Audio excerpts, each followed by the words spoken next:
పెరిగిన గారాల ఓ నాన్నగా తీరుగా వత్తురా ఏ ఇంట్లోకి తీరు జరగతురా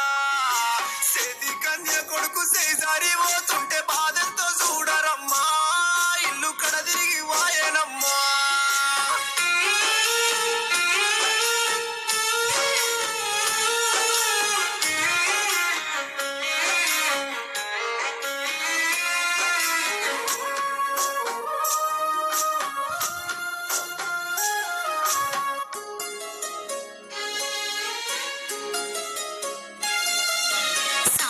సమయాన కొడుక వస్తున్నావా అని నిన్ను తల్లడిగితే ఓ కొడుక వస్తున్నా అమ్మంటివా అయ్యో అర్ధ గంటలోనే ఈ ఘోరము జరిగి తోవల్ల పడిపోతివా